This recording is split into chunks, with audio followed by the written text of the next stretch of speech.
Hello दोस्तों, स्वागत है आप सभी का मेरे यूट्यूब चैनल बैचलर क्लासेज में। तो चलिए दोस्तों, आज हम साइंस का भाग 2 शुरू करते हैं। ठीक है दोस्तों, तो शुरू करते हैं दोस्तों। इसमें पहला सवाल देखते हैं दोस्तों, क्या कह रहा है। ये कह रहा है निम्नलिखित में से किसका उपयोग किसके द्वारा सबसे अधिक ध्वनि प्रदूषण होता है। ठीक है दोस्तों, तो ये कौन सा होगा। ठीक है दोस्तों, किसके द्वारा होता है। ये हवाई जहाज़ के द्वारा होता है। ठीक है दोस्तों, जो हमारा हवाई जहाज़ होता है इसके द्वारा हमारा क्या होता है दोस्तों, सबसे अधिक ध्वनि प्रदूषण होता है। ठीक है दोस्तों, और इसमें लिखा है पानी का जहाज़ भी है, मोटर गाड़ी भी है, रेल इंजन भी है। तो दोस्तों इनमें से सबसे ज़्यादा हवाई जहाज़ के द्वारा हमारा ध्वनि का प्रदूषण होता है। ठीक है दोस्तों, आपने देखा होगा ज़्यादा आपके जब ऊपर से गुजरता है दोस्तों कितनी आवाज़ें करता है। ठीक है दोस्तों, तो कौन सा है इसका, ऑप्शन नंबर बी होगा। ठीक है दोस्तों, तो चलिए दोस्तों नेक्स्ट सवाल देखते हैं। अब दोस्तों ये कह रहा है कि जो वायुमंडल में प्रकाश का विसरण किसके कारण होता है। दोस्तों जो हमारा वायुमंडल होता है इसमें जो प्रकाश का किरण बिखरती है दोस्तों, किस कारण होता है दोस्तों। तो इसका आंसर क्या होगा दोस्तों मेरा।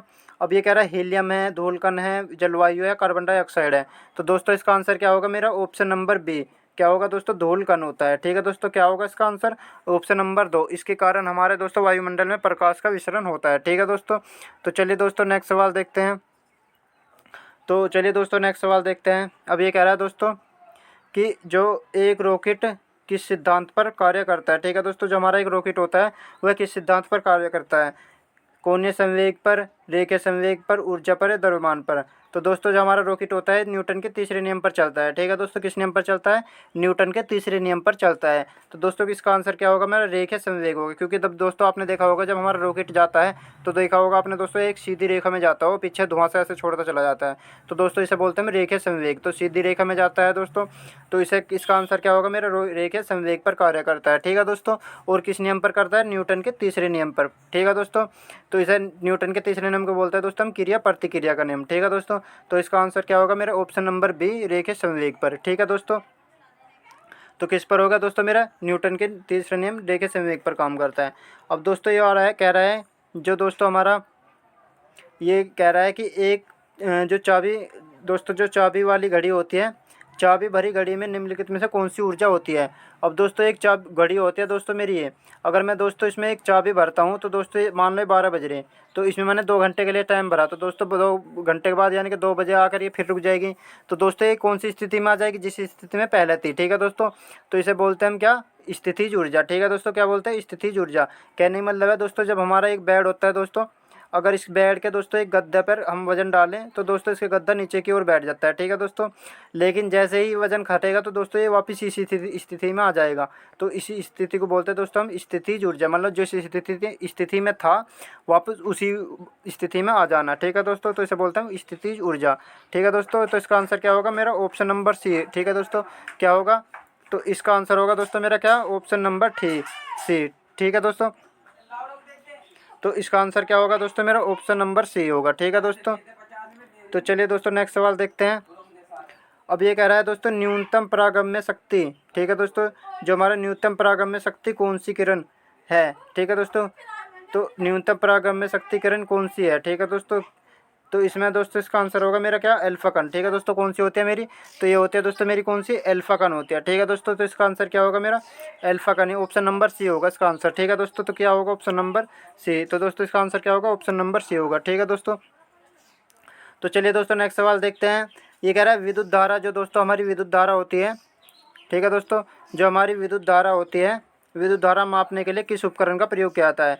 ठीक है दोस्तों, तो इसका आंसर क्या होगा मेरा, इसका आंसर होगा दोस्तों एमीटर का प्रयोग। ठीक है दोस्तों, किसका प्रयोग होता है, एमीटर का प्रयोग करते हैं हम दोस्तों, किसको नापने के लिए, विद्युत धारा को मापने के लिए किसका प्रयोग करते हैं दोस्तों, एमीटर का प्रयोग करते हैं। ठीक है दोस्तों, तो इसका आंसर क्या होगा मेरा, ऑप्शन नंबर डी होगा। ठीक है दोस्तों, तो चलिए दोस्तों नेक्स्ट सवाल देखते हैं। अब ये कह रहा है दोस्तों मेरा कि जो दोस्तों न्यूटन की गति के द्वारा किस नियम के अनुसार कौन सा कथन सत्य है, न्यूटन के दूसरे दूसरे नियम के अनुसार कौन सा कथन सत्य है। तो दोस्तों ये पहला कह रहा है कि इसमें संवेग संरक्षण सिद्धांत भी कहा जाता है। तो क्या कहा जाता है दोस्तों, ये कह रहा है कि इसे संवेग संरक्षण का सिद्धांत भी कहा जाता है। ठीक है दोस्तों, तो दूसरे में क्या कह रहा है दोस्तों, इसके इसके बल की परिभाषा मिलती है। ठीक है दोस्तों, तो कह रहा है दूसरे में कह रहा है दोस्तों इससे बल की परिभाषा मिलती है। तीसरे में कह रहा है इससे जड़त्व का परिभाषा मिलती है। तो दोस्तों न्यूटन के दूसरे नियम से हमें किसकी परिभाषा मिलती है दोस्तों, इससे बल की परिभाषा मिलती है। ठीक है दोस्तों, अब बल की परिभाषा दोस्तों क्या होती है, एफ बराबर होते हैं दोस्तों, क्या होती है मेरी, दोस्तों एफ बराबर होती है मेरी क्या दोस्तों, एफ बराबर होती है दोस्तों एम गुना के ए। ठीक है दोस्तों, कितनी होती है, एफ बराबर होती है एम गुना के ए। ठीक है दोस्तों, तो इसका मतलब क्या होता है, एफ का मतलब होता है दोस्तों फोर्स, एम का मतलब द्रव्यमान, और ए का मतलब होगा दोस्तों त्वरण। ठीक है दोस्तों, क्या होता है त्वरण। तो द्रव्यमान बल बराबर द्रव्यमान गुना के त्वरण। ठीक है दोस्तों, तो इसका आंसर क्या होगा मेरा, ऑप्शन नंबर बी होगा। ठीक है दोस्तों, तो इसका आंसर क्या होगा मेरा, ऑप्शन नंबर बी होगा। ठीक है दोस्तों, चलिए दोस्तों नेक्स्ट सवाल देखते हैं। अब ये कह रहा है दोस्तों, जो सूर्य में ऊर्जा का उत्पादन किस प्रक्रिया द्वारा होता है। दोस्तों जो हमारा सूर्य होता है, इसमें ऊर्जा का उत्पादन किस प्रक्रिया के द्वारा होता है।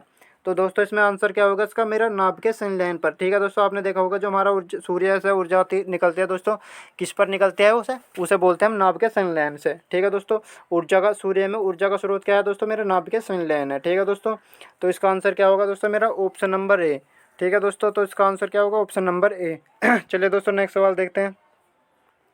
अब ये कह रहा है दोस्तों मेरा कि जो ध्वनि का तारत्व किस पर निर्भर करता है। ठीक है दोस्तों, जो ध्वनि का तारत्व होता है दोस्तों हमारा किस पर निर्भर करता है, आयाम पर, वेग पर, आवृत्ति पर, या तीव्रता पर। तो दोस्तों इसका आंसर क्या होगा मेरा, तो इसका आंसर होगा दोस्तों मेरा आवृत्ति पर। किस पर होगा दोस्तों, आवृत्ति पर, ऑप्शन नंबर सी। ठीक है दोस्तों, किस पर निर्भर करता है मेरा, ये करता है आवृत्ति पर। ठीक है दोस्तों, तो इसका आंसर क्या होगा, ऑप्शन नंबर ए। ठीक है दोस्तों, तो चलिए दोस्तों नेक्स्ट सवाल, ऑप्शन नंबर सी। ठीक है दोस्तों, तो चलिए दोस्तों नेक्स्ट सवाल देखते हैं। अब ये कह रहा है दोस्तों, क्या कह रहा है कि गुरुत्वाकर्षण नियम का आविष्कार किसने करा था। ठीक है दोस्तों, जो हमारा गुरुत्वाकर्षण नियम था उसका आविष्कार किसने करा था, आइंस्टीन ने, कोपरनिकस ने, गैलीलियो ने, या न्यूटन ने। तो दोस्तों इसका आंसर क्या होगा मेरा, ऑप्शन नंबर डी। तो इसका आंसर क्या होगा दोस्तों, गुरुत्वाकर्षण का निर्माण किसने करा था दोस्तों, न्यूटन ने करा था। ठीक है दोस्तों, किसने करा था मेरा, न्यूटन ने। ठीक है दोस्तों, तो ऑप्शन नंबर डी होगा। तो चलिए दोस्तों नेक्स्ट सवाल देखते हैं। अब ये कह रहा है वह कौन सा बल है जिसके कारण पिंड धरती के केंद्र की ओर खींचा जाता है। ठीक है दोस्तों, जो हमारा एक मतलब जो दोस्तों हमारा एक, ये मान लो हमारी पृथ्वी है और इसके चारों तरफ जो दोस्तों ये पिंड है, अब इन पर जो दोस्तों बल लग रहा है तो धरती की तरफ को खिंचे हुए हैं। ठीक है दोस्तों, ये खिंचाव करते हैं हमारी धरती।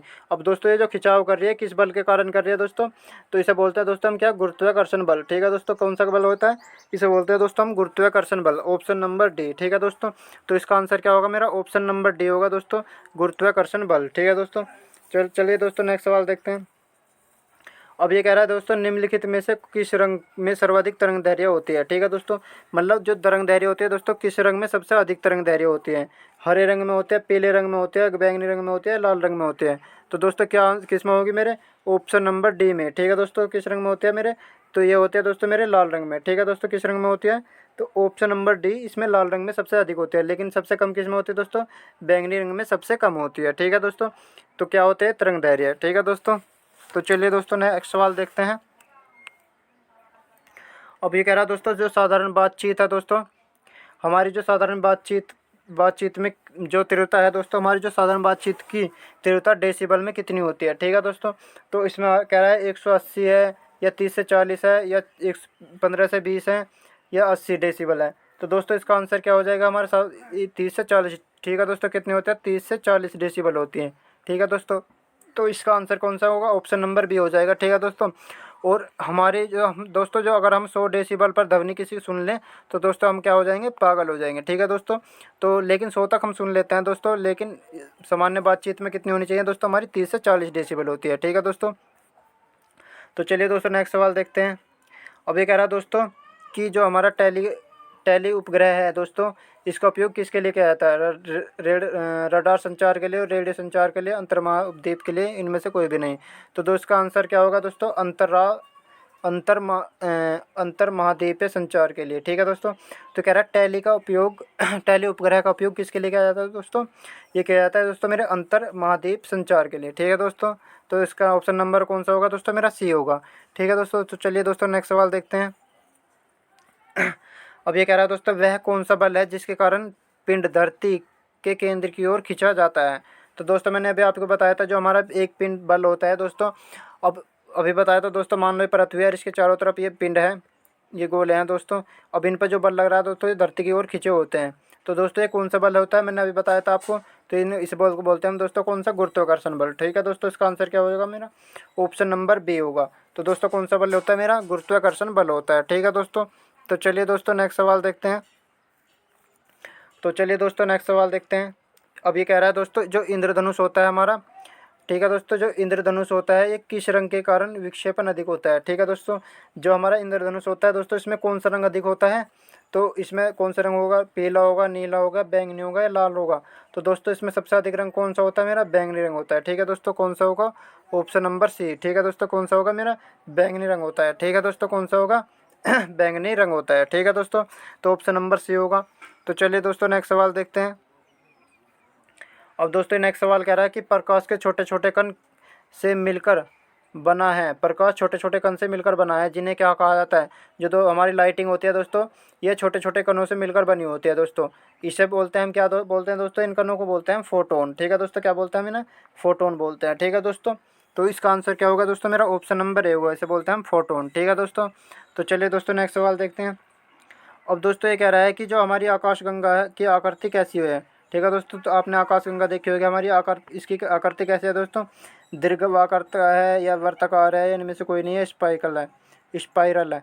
तो दोस्तों इसका आंसर क्या हो जाएगा, मेरा स्पाइरल है। ठीक है दोस्तों, हमारी आकाशगंगा का आकार कैसे है दोस्तों, हमारी स्पाइरल है। ठीक है दोस्तों, कैसी है, स्पाइरल है। ठीक है दोस्तों, तो चलिए दोस्तों नेक्स्ट सवाल देखते हैं। अब दोस्तों ये कह रहा है कि प्रकाश की गति किन के बीच से जाते हुए सबसे कम होगी। ठीक है दोस्तों, जो हमारी प्रकाश की गति होती है वो सबसे कम किसके बीच होती है दोस्तों, वायु के द्वारा, जल में होगी या निर्वात में होगी या कांच में होगी। तो दोस्तों हमारी सबसे कम वायु की गति, मतलब जो दोस्तों हमारा ये प्रकाश होता है सबसे कम किस में होगी दोस्तों, ये कांच में होगी। ठीक है दोस्तों, किस में होगी, कांच में। और सबसे अधिक बूझे तो दोस्तों किस में होगी, निर्वात में। ठीक है दोस्तों, क्योंकि जो हमारी प्रकाश है दोस्तों, इसे चलने के लिए किसी कण की, किसी की माध्यम की आवश्यकता नहीं होती। ठीक है दोस्तों, तो इसका आंसर नंबर होगा दोस्तों ऑप्शन नंबर डी। ठीक है दोस्तों, तो किस कौन सा होगा, ऑप्शन नंबर डी होगा। ठीक है दोस्तों, चलिए दोस्तों नेक्स्ट सवाल देखते हैं। ये कह रहा है कि वायुमंडल में बादल के तैरने का कारण क्या है। ठीक है दोस्तों, जो हमारे वायुमंडल में बादल तैरते हैं किस कारण तैरते हैं। तो दोस्तों वेग के, ताप के, घनत्व के या दाब के। तो दोस्तों हमारे जो वायुमंडल में बादल तैरते हैं दोस्तों, किसके कारण तैरते हैं, निम्न घनत्व के कारण तैरते हैं। ठीक है दोस्तों, किसके कारण तैरते हैं, निम्न घनत्व के कारण तैरते हैं दोस्तों। इसका आंसर क्या होगा, ऑप्शन नंबर सी होगा। ठीक है दोस्तों, तो चलिए दोस्तों नेक्स्ट सवाल देखते हैं। अब ये कह रहा है दोस्तों कि विद्युत धारा का एसआई मात्रक क्या है। ठीक है दोस्तों, जो हमारी विद्युत धारा किस में मापी जाती है, यूनिट में, एम्पियर में, कूलाम में, वाट में। तो दोस्तों एसआई मात्रक काफ़ी ज़्यादा पूछे जाते हैं। ठीक है दोस्तों, एसआई मात्रक काफ़ी ज़्यादा पूछे जाते हैं पेपर में। ठीक है दोस्तों, तो इसमें आंसर क्या होगा मेरा, एमीटर में, ठीक, एम्पियर में नापी जाती है। ठीक है दोस्तों, तो विद्युत धारा किस में नापी जाती है, एम्पियर में नापी जाती है, ऑप्शन नंबर बी। ठीक है दोस्तों, तो इसका आंसर क्या होगा मेरा, ऑप्शन नंबर बी होगा। ठीक है दोस्तों, तो चलिए दोस्तों नेक्स्ट सवाल देखते हैं। अब दोस्तों ये कह रहा है कि पृथ्वी पर जो दोस्तों हमारा पृथ्वी के गुरुत्वाकर्षण का कितना भाग चंद्रमा के सबसे नज़दीक का है। तो दोस्तों हमारा मान लो हमारा जो दोस्तों पृथ्वी पर जो भार होगा दोस्तों चंद्रमा पर, उसका भार कितना होगा। तो दोस्तों कितना होता है, 1/6 होता है। ठीक है दोस्तों, कितना होता है, 1/6 होता है। कह रहा है ना, पृथ्वी के गुरुत्वाकर्षण का कितना भाग चंद्रमा पर गुरुत्वाकर्षण के सबसे नज़दीक होगा। तो दोस्तों कौन सा होगा, 1/6 भाग। ठीक है दोस्तों, तो कितना होगा, आंसर नंबर 1/6 भाग होता है। ठीक है दोस्तों, तो इसका आंसर नंबर दोस्तों कौन सा होगा, बी होगा। ठीक है दोस्तों, चलिए दोस्तों नेक्स्ट सवाल देखते हैं। अब दोस्तों ये कह रहा है जो हमारा एंगस्ट्रॉम, एंगस्ट्रॉम क्या मापा जाता है, एंगस्ट्रॉम में क्या नापा जाता है दोस्तों, समय, आवर्ती, आवर्तकालीन, तरंग दैर्ध्य। तो दोस्तों एंगस्ट्रॉम में क्या नापा जाता है दोस्तों, तरंग दैर्ध्य नापा जाता है। ठीक है दोस्तों, तो क्या नापा जाता है, तरंग दैर्ध्य नापा जाता है दोस्तों। क्यों, इसका आंसर क्या होगा, ऑप्शन नंबर डी होगा। ठीक है दोस्तों, तो इसका आंसर क्या होगा मेरा, ऑप्शन नंबर डी होगा। ठीक है दोस्तों, तो चलिए दोस्तों नेक्स्ट सवाल देखते हैं। तो ये कह रहा है दोस्तों कि विद्युत बल्ब का फिलामेंट किसका बना होता है। दोस्तों आपने जो विद्युत बल्ब देखा होगा दोस्तों, ये जो बल्ब होता है दोस्तों, इसमें जो ये ब्रिक होती, ये इसमें अंदर जो होता है दोस्तों किसका बना होता है, नाइक्रोम का, टंगस्टन, तांबे या इनमें से कोई भी नहीं। तो दोस्तों किसका बना होता है दोस्तों, ये टंगस्टन का बना होता है। ठीक है दोस्तों, किसका बना होता है, टंगस्टन का बना होता है। तो कह रहा है ना फिलामेंट किसका बना होता है दोस्तों, किसका बना होता है मेरा, ये बना होता है दोस्तों टंगस्टन का। ठीक है दोस्तों, तो इसका आंसर क्या हो जाएगा मेरा, ऑप्शन नंबर बी हो जाएगा। ठीक है दोस्तों, चलिए दोस्तों नेक्स्ट सवाल देखते हैं। अब ये कह रहा है दोस्तों आर्यभट्ट के ग्रहीय गति के मॉडल को कहा जाता है। जो दोस्तों आर्यभट्ट है उसने ग्रह की गति के मॉडल को क्या कहा था, प्राकृतिक दर्शन की गणित सिद्धांत, पृथ्वी के केंद्रीय मॉडल, सूर्य के केंद्रीय मॉडल। तो दोस्तों इसे क्या कहा जाता है, सूर्य के केंद्रीय मॉडल कहा जाता है। ठीक है दोस्तों, तो क्या कहा जाता है, इसे सूर्य का केंद्रीय मॉडल कहा जाता है। ठीक है दोस्तों, किस क्या आर्यभट्ट के ग्रह सिद्धांत क्या कहते हैं हम, सूर्य के केंद्रीय मॉडल, ऑप्शन नंबर सी। ठीक है दोस्तों, क्या आंसर हो जाएगा इसका, ऑप्शन नंबर सी होगा। ठीक है दोस्तों, तो चलिए दोस्तों नेक्स्ट सवाल देखते हैं। अब दोस्तों ये कह रहा है जो हमारी पृथ्वी है, पृथ्वी पर एक चलती वस्तु आमतौर पर किस कारण अपने सबसे आप रुकती है। ठीक है दोस्तों, कहने का मतलब है दोस्तों, एक वस्तु चल रही है, मान लो एक गाड़ी चल रही है दोस्तों सड़क पर, वो किस कारण रुकती है दोस्तों? गुरुत्वाकर्षण के कारण, संवेग घर्षण संरक्षण के कारण, घर्षण बल के कारण, जड़त्व के सिद्धांत के कारण। तो दोस्तों किस कारण चलती है, रुकती है वो? घर्षण बल के कारण। ठीक है दोस्तों, किसके कारण? घर्षण बल के कारण। ठीक है दोस्तों, तो आपने देखा होगा दोस्तों, अगर हमारे पैरों का घर्षण बल, हमारे पैरों का दोस्तों घर्षण बल कम हो जाए तो दोस्तों हम फिसलने लगते हैं। ठीक है दोस्तों, तो हम फिसलने लगते हैं। तो दोस्तों किस कारण रुकती है वो? घर्षण बल के कारण रुकती है। ठीक है दोस्तों, तो आज के कुछ सवाल थे दोस्तों, तो आपको कैसे लगे मुझे कमेंट बॉक्स में ज़रूर बताना। ठीक है दोस्तों, तो इस क्लास को ज़्यादा से ज़्यादा शेयर करना दोस्तों, और लाइक भी करना। ठीक।